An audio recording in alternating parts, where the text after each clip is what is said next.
Oh, so then they grill like also, okay.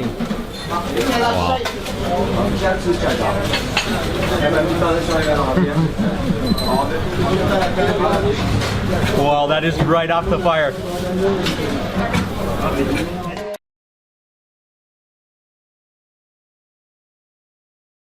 Good morning, everyone. It's Mark Wiens with migrationology.com in Istanbul, Turkey. Woke up very early this morning and it is a bright, sunshiny day. The sun is reflecting over the Bosphorus. Today we are gonna do some sightseeing and some eating. It's about 7 a.m. now. We are walking towards the tram station and we're gonna take the tram to Sultanahmet.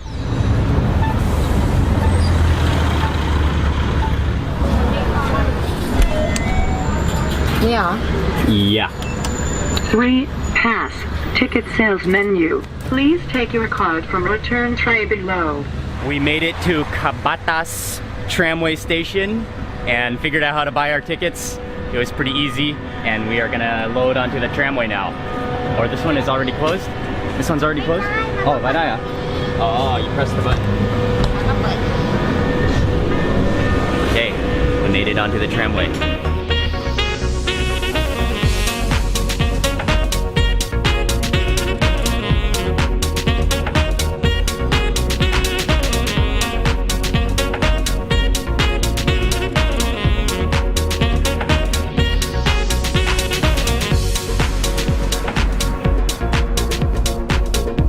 We just got off the train at Sultanahmet. That took about 20 minutes.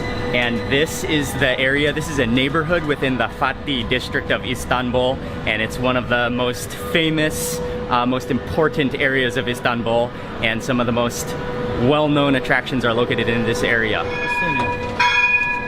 And our first stop this morning, we are going to what is called Sultanahmet Cami, which is known in English often as the Blue Mosque. Wow, it is just amazing already. I can see the Blue Mosque to the right and Hagia Sophia to the left.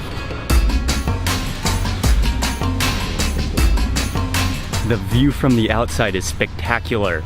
And this is one of those places that I have seen so many photos of that it almost feels like I've been here before because I've seen so many photos of it. But at the same time, when you're here, it's completely different. The magnitude of it, and of course the inside is going to be also completely different than the photos.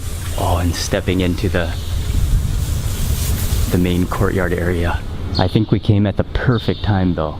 It's almost completely quiet and just beautiful.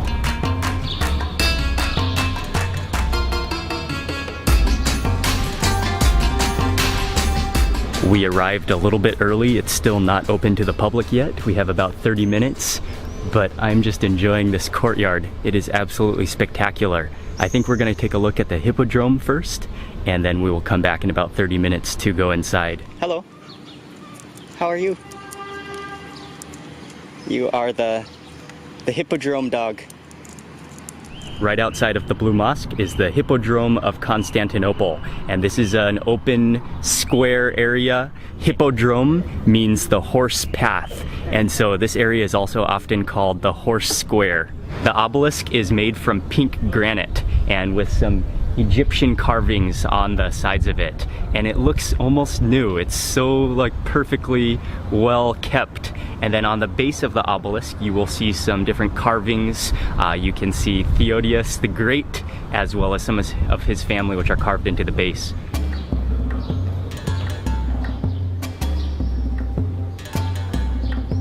One of the most iconic sites in all of Istanbul is the Sultanahmet Cami, which is also commonly known as the Blue Mosque because of the blue tiles that are inside. It was built by Sultan Ahmed in the years between 1609 and 1616, and there are Byzantine and Christian influences in the architecture, but it is an Ottoman-style mosque.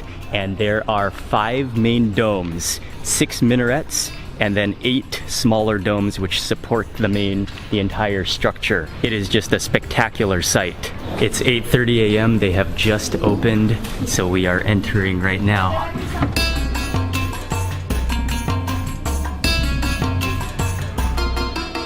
And you walk inside and it just opens up into this huge prayer hall area.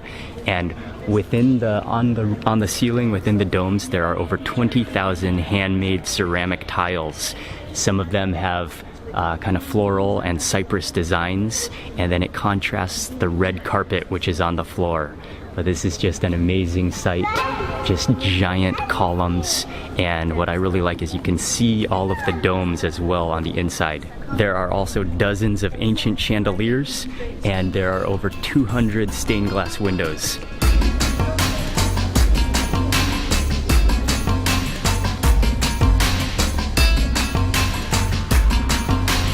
And now we are heading across the courtyard to the Hagia Sophia.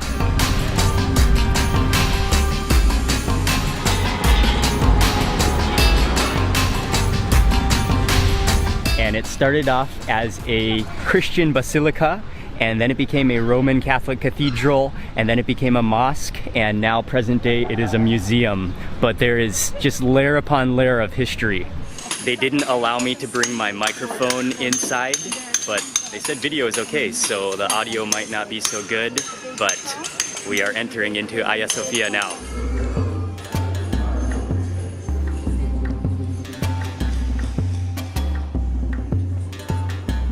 It is absolutely gigantic, and the main dome, which is right above me right now, it's so high.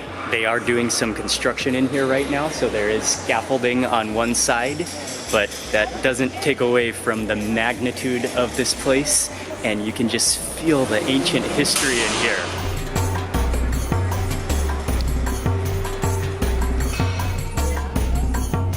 There's even a noticeable aroma in here that smells kind of like stone and kind of like must. It just smells ancient in here.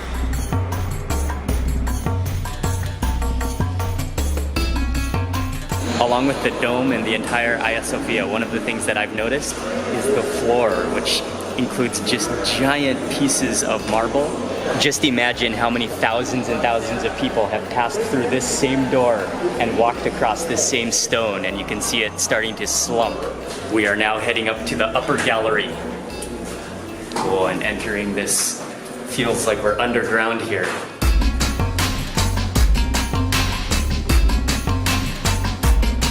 It just keeps on going and going, wrapping around and up.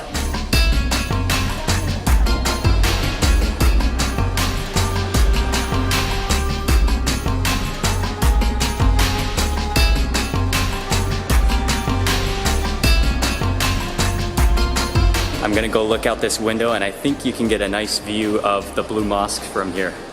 Oh yeah.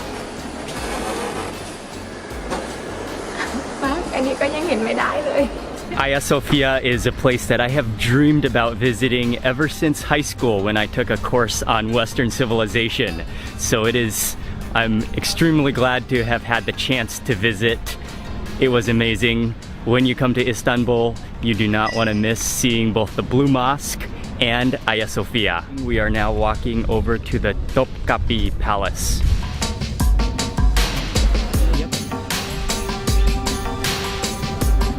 And I think I forgot to mention this earlier, but I bought a museum pass Istanbul, and it costs 85 lira.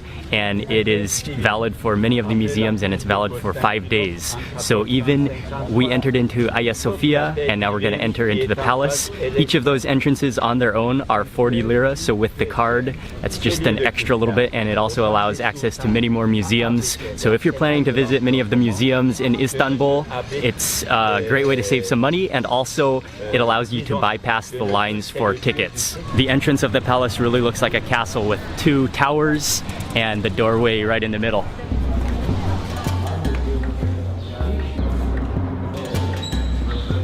You have to walk through a series of gates and courtyards. The landscape, the trees and the gardens and the courtyards are also really nice at this palace. Oh, yeah, that sounds good.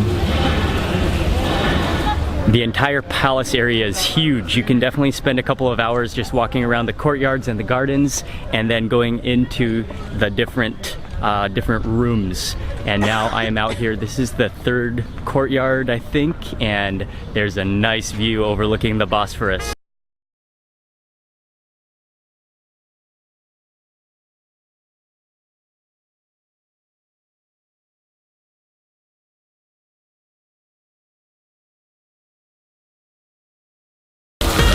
This is the Golden Pavilion where the Sultan is reported to have broken his fast during the Ramadan period.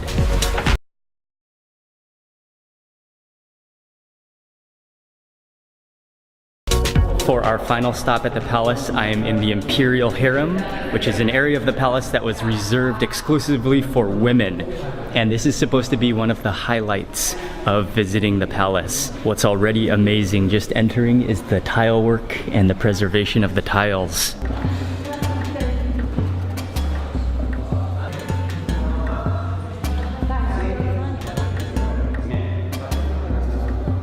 I just spent some time looking around the Imperial Hall. That's one of the most impressive places in the whole palace.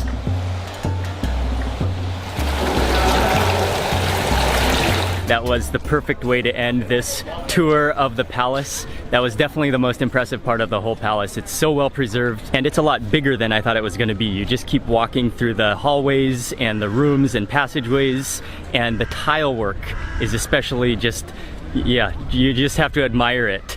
All of this sightseeing has really made me hungry, so next Ying and I are on our way to lunch.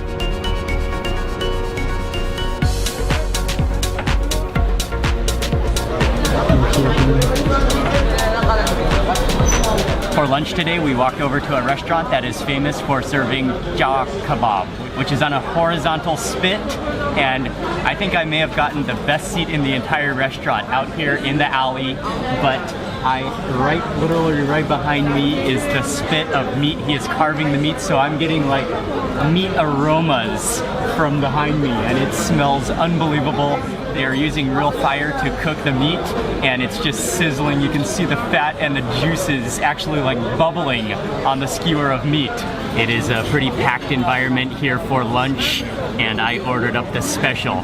You can smell the aroma, the fumes of the lamb roasting over that fire, or to the side of that fire, because it's a horizontal spit. He just masterfully slices off the meat and making sure that the meat is both juicy but slightly crispy on the edges, and then you can see how the meat is both going to be like oily and juicy but kind of crispy at the same time.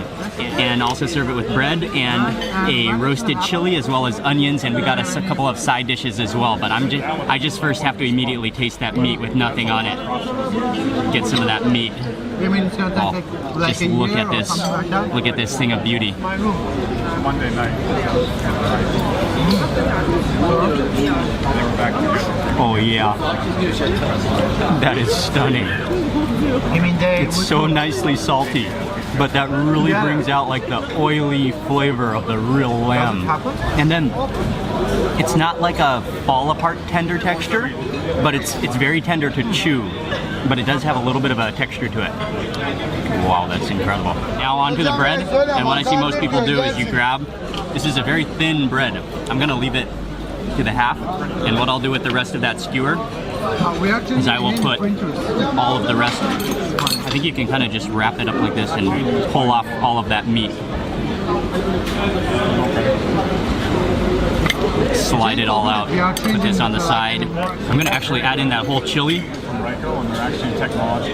and then also gotta add in some onions. Plate of onions, and I think that is sumac sprinkled on top. Onions. Perfect. And then I'm gonna sprinkle on some of this dry chili, and then wrap this up. And when I went out, it was not at that. When I called the reception, and they told me that he went out like 3 o'clock in the afternoon to home. So like, that meat is so crazily flavorful, and then I called that it just provides flavor for the entire bread. But I love it with the addition of those onions, and especially that roasted chili. I will stick this onto my next bite. Are we going for the next one? Sure. We got to get the vibe. Oh my god. We also got some type of a soup. I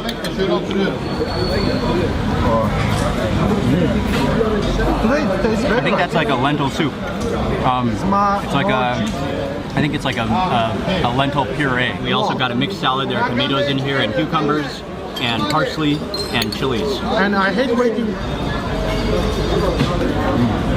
Oh, Yeah, I need to squeeze on the lemon. I go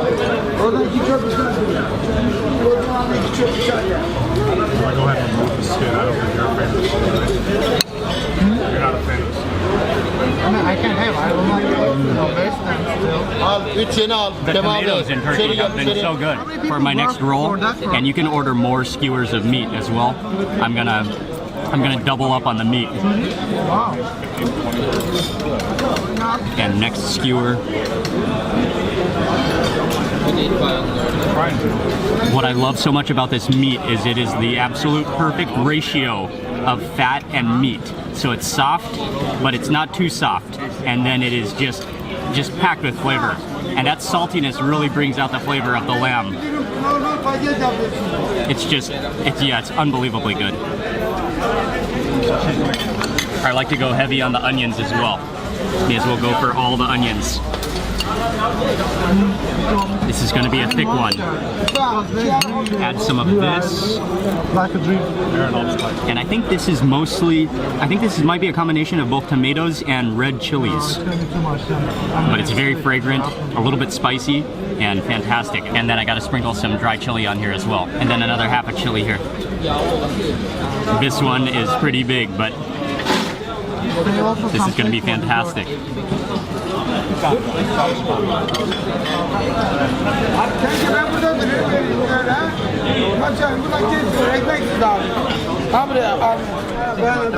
I could not resist the opportunity to order some more meat. I had to have 2 more skewers. It's just so good. And I'm not going to eat any bread, just pure steak. I'll take that thick piece from the middle there.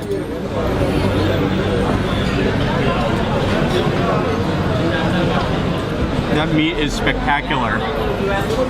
Oh, it's so good.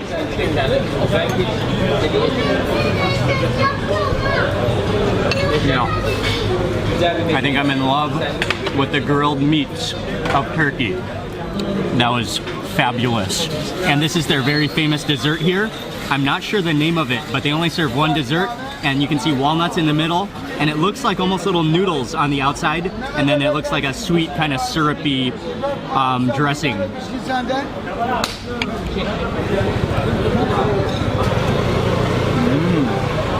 Oh, I think those are the vermicelli, which are fried, so they're crispy, and then soaked in like a very sweet sugary syrup, and then those walnuts are in the middle. It is pretty sweet for me. I do prefer the salty, but that is very good though. Yeah. The tea is a fantastic way to end that meal. Erzurum, yes. Okay. It's come from all east. Erzurum is another city. Okay. Okay. So it's so good. It's so good. You are from? I am from America, but I live in Thailand.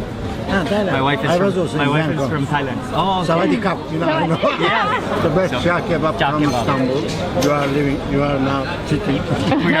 We ate it already. Dayı biraz sonra bir çay. Vallahi lafalar dökülüyor. Oh.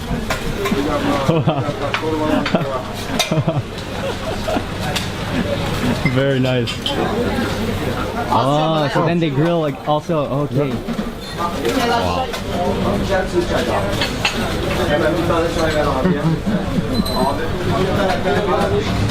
Wow, that is right off the fire.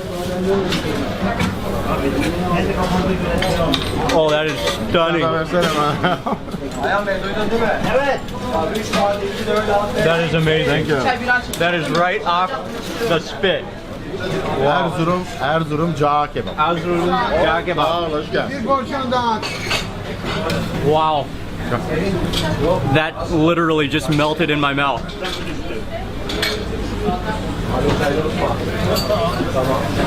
You have to go. Oh, that was one of the most amazing meals ever.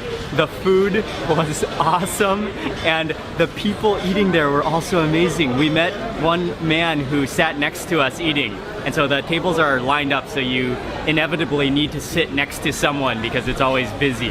And so the man that sat next to us, he was really friendly. He started chatting. He said that he traveled all the way from the Asian side, somewhere far on the Asian side of Istanbul, to come to eat at this restaurant because this is the best, maybe one of the only and definitely the best place in all of Istanbul that serves this type of kebab. Also a special thanks to all of you who recommended that restaurant. That was just a mind-blowing meat experience.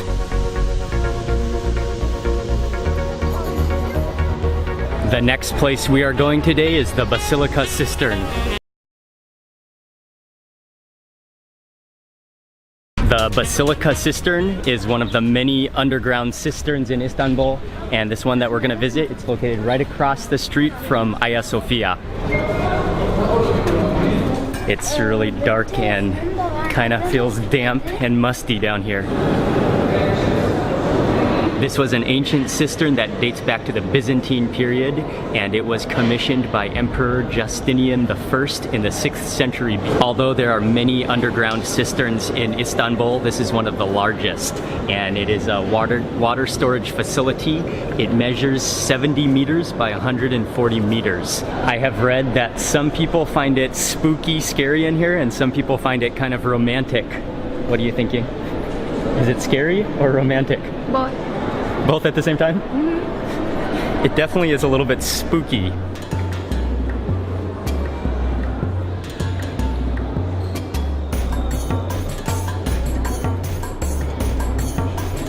Definitely one of the main attractions at the cistern are the statues of Medusa, and there are 2 of them at the base of the columns. And it's not quite known how the Roman Medusa statues got here to the cistern, but it's thought that they were brought over from the Roman Empire. I have to wait until I get under one of the lamps to vlog. With all the fish down here, you could definitely survive for a while too. We just exited back onto ground level from that dark dungeon. That was pretty cool. So basically this entire ground and this park, which is located right here, the cistern is below that. It's the middle of the afternoon. I think that we've decided to take the tram back to our hotel and rest for a little while before dinner.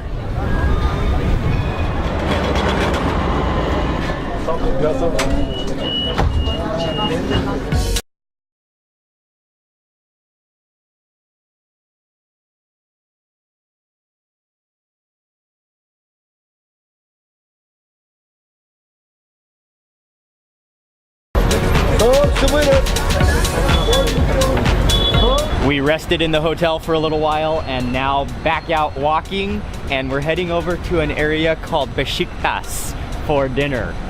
And the reason I know Beşiktaş is because they have a football team, and so I recognize the name of the neighborhood.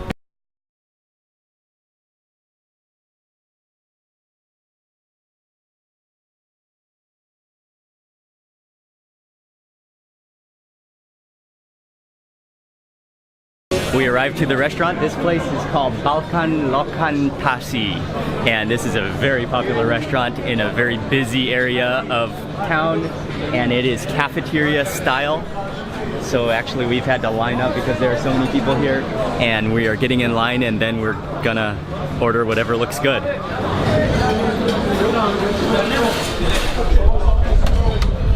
Okay, so you grab a tray down here on the bottom. Oh my goodness, there are so many choices. Chicken in the back?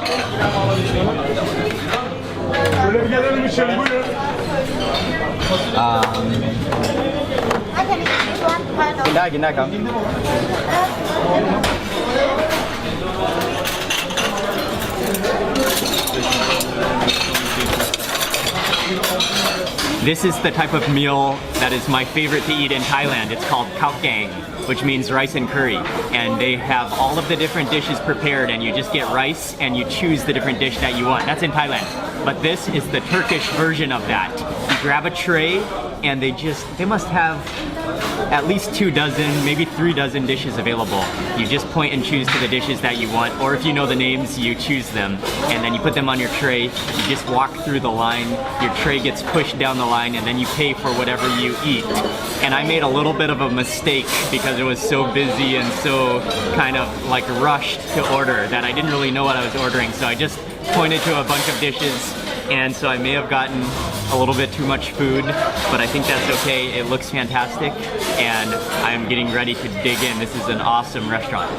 And I'm gonna eat Thai style with my spoon and fork. This one is chickpeas, I believe, garbanzo beans, and I saw most people eating it with this rice, which looks like there's a few small vegetables within the rice. And most people actually got the rice with this on top of it, but I didn't know how to order that, so I just got it on the side. I will put some of this onto the rice. Chili flakes on there.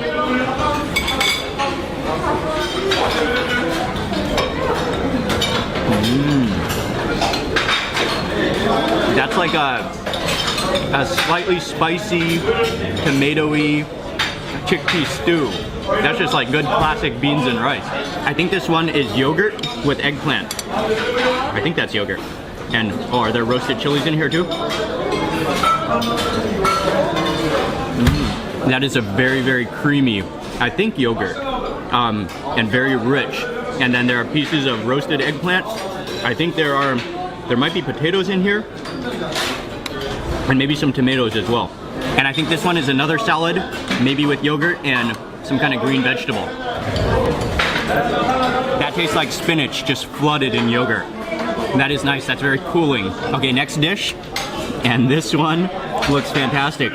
It looks like a piece of cheese on top with some kind of green vegetable, and then on the bottom of this like cap of vegetable cheese are pieces of meat and potatoes.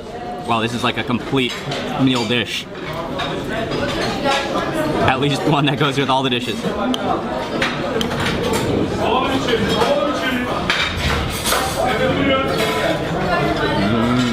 Okay, this one is awesome. It's like a creamy, oily sauce with nuggets of tender, I think it's beef. And then the green vegetable is very soft and tender. And then just a cheese cap. But the cheese is not too rich or salty. I like this.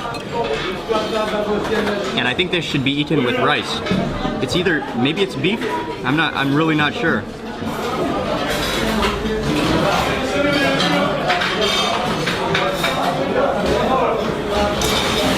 Oh, that is awesome. That meat is fall apart tender. And that's like a little bit of a tangy, like tomatoey sauce. It kind of tastes similar to the chickpeas, but the meat version of it. And then this is another eggplant we got with tomatoes in it. Just creamy roasted eggplant with tart tomatoes.